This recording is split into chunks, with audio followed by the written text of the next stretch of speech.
ये उन्होंने बिल्कुल ठीक कहा है। अच्छा। वो ईसाई हैं, वो हिंदू हैं, अच्छा। वो दोनों गैर मज़हब हैं। उन दोनों को एक दूसरे की ज़रूरत है। ठीक है। वो इसलिए ज़रूरत है कि इस्लाम को नीचा दिखाने के लिए, अच्छा। और किसी इस्लामी हुक्मरान की तो उनको ज़रूरत पड़ नहीं सकती। मेरी नज़र में तो कोई भी शख्स जो रिज़ल्ट ओरिएंटेड हो और जिसने कोई रिज़ल्ट्स दिखाए हों वो मोदी है। हम उसको बुचर भी कहते थे हैं, और उसके पे कितने कितने इल्ज़ाम भी लगाते थे, पर आज उसने अपनी कौम को इतनी आगे ले गया है कि चांद पे पहुंच गए। नरेंद्र मोदी, उनकी आप अप्रूवल रेटिंग्स चेक करें, that is highest in the world. India की करेंसी का हिसाब लगाना तो इंडिया आगे है, बहुत आगे। ठीक है। हाँ। कहीं से क्योंकि उसको वो सपोर्ट करते हैं। हाँ। वो चांद पे पहुंच गया, ऐसे ही पहुंच है। गया सूरज पे भी पहुंचे हैं। सर, पहुंच गया। क्यों पहुंचा है? क्योंकि उसको उनकी हुकूमत सपोर्ट करती G20 को बड़ा क्लोजली वॉच कर रहा था। जो इस समय 10 पॉइंट मैंने नोट किए हैं, मैं वो जरा आपके सामने आपके देखने वालों को पेश करना चाहूंगा। सबसे पहले तो मैं ये बताना चाहूंगा कि मोदी जी ने चाइना को गले से पकड़ लिया है, इसमें कोई शक नहीं है। वो किस तरह पकड़ा है मैं बताना चाहता हूं। अमेरिका ने एंडोर्स कर दिया है कि भारत को यूनाइटेड नेशन की सिक्योरिटी काउंसिल में सीट का हक बनता है। चांद पे भी पहुंच गए और हम ज़मीन पे नहीं चल पा रहे। आबादी के लिहाज से वो एशिया का बहुत बड़ा मुल्क है। वो देखें जी, अब 22-23 करोड़ तो मुस्लिम है, तो वो देखो सबको वो बराबर के रूल दे रहे हैं। वो इसी वजह से बाइडेन ने कहा है कि मोदी हमारा पसंदीदा लीडर है। हमारे देखो, हमारे सारे जाके गैर मुल्क में बैठे हुए हैं फैमिली समेत, उधर उनकी देखें जायदादें देखें, इधर हमारे गरीब लोग भूखे। जय हिंद दोस्तों, मैं विजय और आप देख रहे हैं अभी रिएक्शन। दोस्तों, आप सभी जानते हैं कि दुनिया में इंडिया का डंका किस तरह बज रहा है और किस तरह इंडिया अपना लोहा मनवा रहा है। तो दोस्तों, हाल ही में एक सर्वे हुआ था जिसमें कि मोस्ट पावरफुल ग्लोबल लीडर के तौर पे मोदी जी टॉप पर है और 76 वोट्स के साथ में दुनिया में नंबर 1 लीडर बन चुके हैं। और अभी भी जो पुतिन है, रूस के प्रेसिडेंट, उन्होंने भी बयान दिया था कि हमें मोदी जी जैसा काम करना होगा अपने देश को आगे बढ़ाने के लिए। और अभी और एक बयान आया है जो कि सुपर पावर अमेरिका है, वहाँ के कांग्रेसमैन है जिन्होंने बयान दिया है कि बाइडन वांट्स पीएम मोदी। तो भाई, दुनिया में तो इंडिया का डंका बज रहा है, मगर जो पाकिस्तान है, पाकिस्तान में जो चर्चाएं शुरू होती है वो तो देखने लायक होती है, सुनने लायक होती है। तो दोस्तों, इसी स्टेटमेंट को लेके आज पाकिस्तान में चर्चाएं शुरू हो गई है, वहाँ की मीडिया पे, वहाँ के लोगों में। तो चलिए देखते हैं कि पाकिस्तानी लोग इसके ऊपर क्या कहते हैं। तो दोस्तों, ये जो वीडियो है ये सना अमजद जी का वीडियो है, तो चलिए देखते हैं पाकिस्तानी क्या कहते हैं। तो करते हैं वीडियो को शुरू, मगर वीडियो शुरू करने से पहले जो व्यूअर्स हमारे चैनल पे नए हैं उनसे रिक्वेस्ट करूंगा कि प्लीज़ हमारे चैनल को सब्सक्राइब कीजिए, वीडियो को लाइक और शेयर जरूर कीजिए। चलिए करते हैं वीडियो शुरू। लास्ट दिन यूएसए के कांग्रेसमैन ने एक स्टेटमेंट दी है। उन्होंने कहा है कि अमेरिका के प्रेसिडेंट जो बाइडेन को इंडिया के प्राइम मिनिस्टर नरेंद्र मोदी की ज़रूरत है, जो कि अपने आप में बहुत बड़ी स्टेटमेंट है। हमने अक्सर देखा है कि इंडिया के प्राइम मिनिस्टर नरेंद्र मोदी को ना सिर्फ ऑल ओवर द वर्ल्ड पसंद किया जाता है, बल्कि पूरी दुनिया इंडिया के साथ जुड़ी हुई है। उसके बरक्स अगर हम पाकिस्तान की बात करें तो पाकिस्तान बिल्कुल आइसोलेट होकर रह गया है। ना ही हमारे मुल्क में कोई आना पसंद करता है और ना ही हमारे सियासतदानों को दूसरे ममालिक में बुलाया जाता है। इसी पर बात करेंगे आज हम पाकिस्तान की आवाम से, तो आइए चलिए हमारे साथ।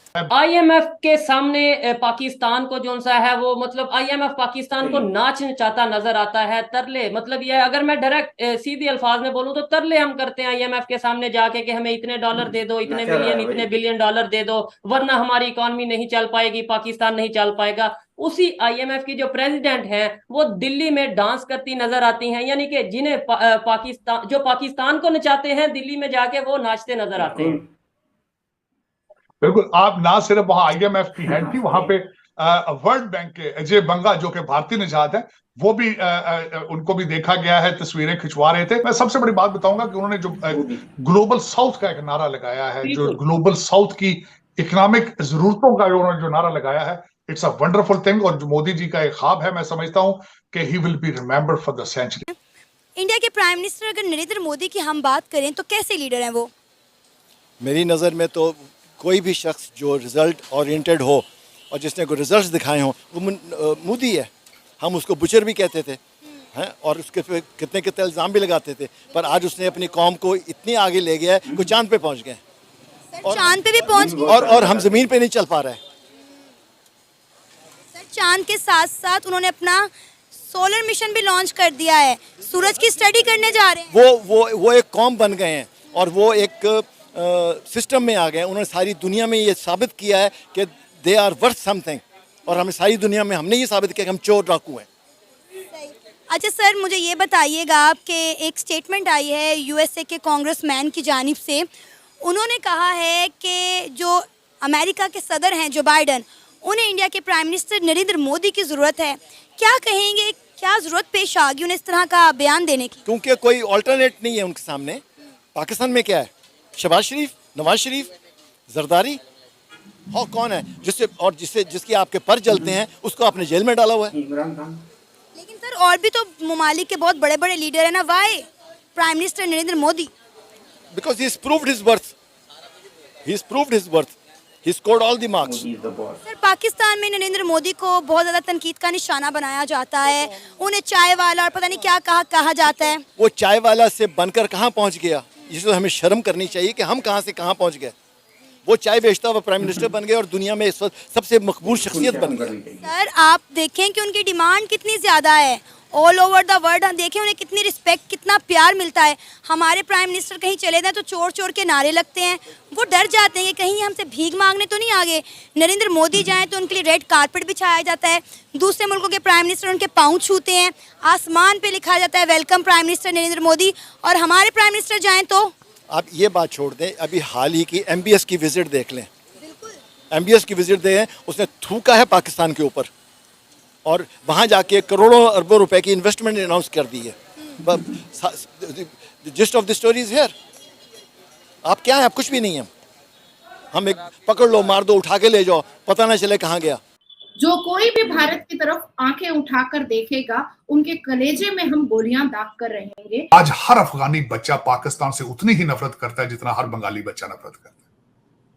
उसमें आप भारत को ब्लेम करेंगे, आप CIA को ब्लेम करेंगे, मुसाद को ब्लेम करेंगे, रा को ब्लेम करेंगे? नहीं, पाकिस्तान को ये ब्लेम खुद एक्सेप्ट कर। सर आप उनकी फॉरेन पॉलिसीज देख लें कि उनकी फॉरेन पॉलिसी ने पूरी दुनिया के साथ जोड़ के रखा हुआ है। और हमने फॉरेन पॉलिसी के लिए एक खिलंदरा बच्चा Bilawal Bhutto Zardari along with his co-minister, they've been enjoying for past 16 months। क्या फॉरेन पॉलिसी उसमें इम्प्रूव की है उसने? हमने बनाया किसको है? क्या क्वालिफिकेशन थी उसकी? सर आपको लगता है कि पाकिस्तान में कोई अच्छा लीडर आ सकता है? जवाब आएगा ना, यही जवाब आएगा ना। फिर उनके देखें डाई हार्ड, जो भी उनका मिनिस्टर होगा डाई हार्ड होगा, जो उनका लीडर होगा डाई हार्ड होगा। और हम यहाँ पे देखते हैं कि हमने कितनी पिजारोस, कितने SUVs ली हैं, हमने किस किस को क्या कहाँ नवाजा है। सर ये देखकर दुख होता है ना, बहुत दुख होता है। नहीं, हम we become immune to the word dukh now. कोई फायदा नहीं है, इट्स अ गॉन केस। क्या लगता है कब तक हम इसी तरह अपने मुल्क को देखते रहेंगे? हम नहीं ठीक होंगे टिल इट गोज डाउन। क्या हमें भी कोई मोदी जैसे लीडर की जरूरत है? जरूरत है पर मिलेगा नहीं ना इन्हें। वो भी यहाँ पे अटक के जेल में जाने के लिए आए, आपकी हुकूमत करने के लिए। उसने खुद कहा था ये अपने वजन के तहत खुद मर जाएंगे, हमें इनको छेड़ने की जरूरत ही नहीं है।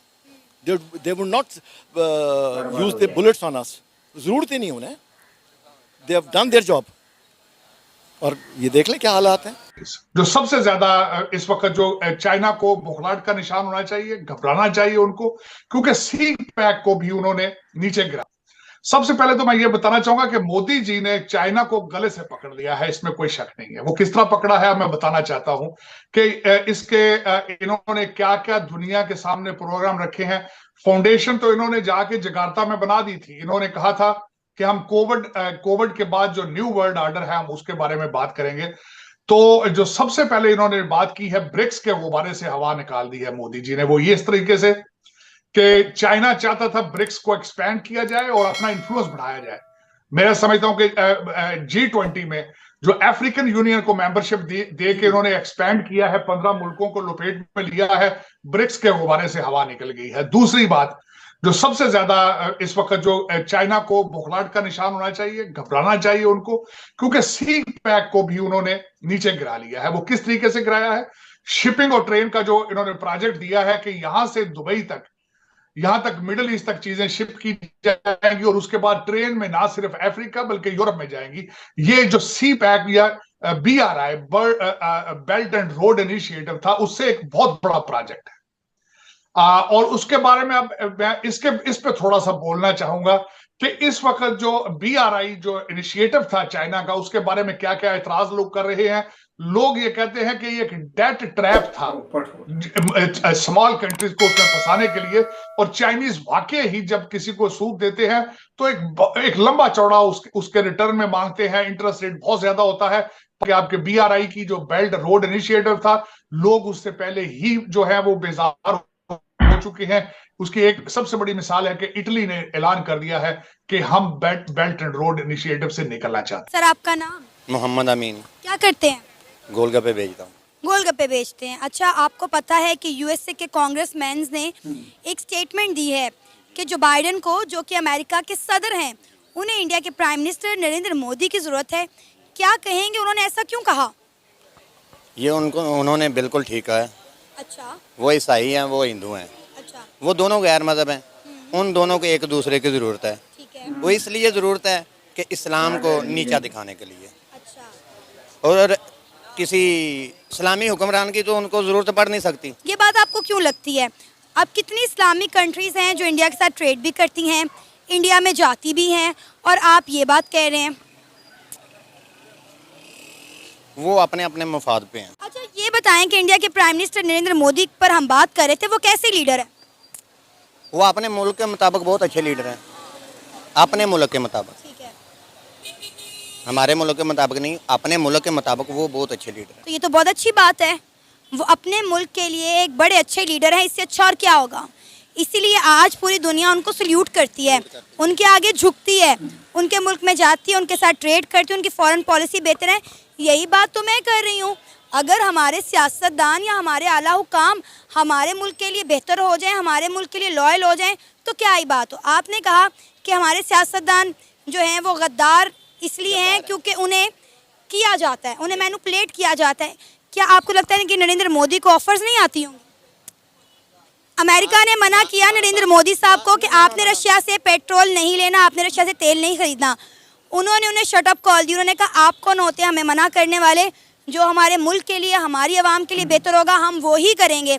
और उन्होंने रशिया से तेल खरीदा। आज उनके मुल्क में देख लें पेट्रोल का रेट, अपने मुल्क में देख लें 332 पे चला गया है। तो क्या इंडिया के प्राइम मिनिस्टर नरेंद्र मोदी को या उस मुल्क को दबाने की कोशिश नहीं की गई? वो दबा नहीं, दबाने की कोशिश नहीं की गई, उनको सिर्फ दुनिया को दिखाने के लिए उसको कहा ज़रूर गया। दबाने की कोशिश नहीं की गई। दबाने की कोशिश पाकिस्तान को की जाती है, हर बार की जाती है। क्यों की जाती है? पाकिस्तान के पास एटमी मुल्क है। एटमी ताकत तो इंडिया भी है। इंडिया को क्यों नहीं कोई दबाता, या कोई क्यों नहीं दबा सकता? गैर मजहब जितने मर्जी एटम बना ले, उनसे दुनिया को कोई खतरा नहीं है। तो दोस्तों ये थी आज की वीडियो। और भाई साहब कह रहे थे कि MBS जो इंडिया में आए थे, जो सऊदी क्राउन प्रिंस थे, उन्होंने भाई पाकिस्तान के ऊपर थूक दिया। तो भाई थूक तो दिया है, मगर आपका दूसरा बिरादर जो है तुर्की है, उन्होंने भी भारत की सपोर्ट में बयान दिया है। वही आपके जो बिरादर मुल्क है वो तो आपका साथ छोड़ रहे, जा ही रहे, क्योंकि आप हमेशा उनके पास भीख मांगने के लिए जाते हो, तो वो भी भीख दे दे के थक चुके हैं। और साथ ही में आपका जो दोस्त है, जो भी शहर से भी मीठी आपकी दोस्ती है, चाइना, वो भी अभी परेशानी में आ चुका है, क्योंकि जो बेल्ट एंड रोड आपको उसका प्रोजेक्ट है वो जो है वो भी टूटने जा रहा है, क्योंकि उसके फाइट में अभी जो इंडिया से यूरोप तक का कॉरिडोर बनने जा रहा है भाई, तो वो भी परेशानी में आ चुका है। और साथ ही में उसका जो सुपर पावर बनने का सपना है वो भी चूर चूर होते हुए नज़र आ रहा है, जिस तरह भारत तरक्की कर रहा है। तो ये तो पाकिस्तान को अब बहुत मुश्किल होने वाली है। और साथ ही में वो जो भाई साहब कह रहे थे कि हम इस्लामी मुल्क है और सब गैर मज़हब मुल्क साजिश करते, तो भाई ऐसा कुछ नहीं है। आप ही लोगों जो हर चीज़ में मज़हब लाते हो, तो इसीलिए आप इतने पीछे हो, क्योंकि बाकी दुनिया में ऐसा कोई मुल्क नहीं है जो कि हर चीज़ में अपना मज़हब लेके आता है। वो तो सिर्फ काम करते हैं, एक दूसरे को इंसान समझते हैं। तो जब तक पाकिस्तान में इस तरह के जो गधे हैं, तब तक तो बेड़ा गर्क होने वाला है। तो दोस्तों ये थे पाकिस्तानी, और आशा करता हूँ कि आपको आज की वीडियो अच्छी लगी होगी। तो चलिए चलते हैं, मिलते हैं अगली वीडियो में। मगर जाने से पहले फिर से एक बार कहूँगा, जो भी और हमारे चैनल पे नए हैं प्लीज़ हमारे चैनल को सब्सक्राइब कीजिए, वीडियो को लाइक और शेयर जरूर कीजिए। तो चलिए चलते हैं, मिलते हैं अगली वीडियो में, तब तक के लिए जय हिंद।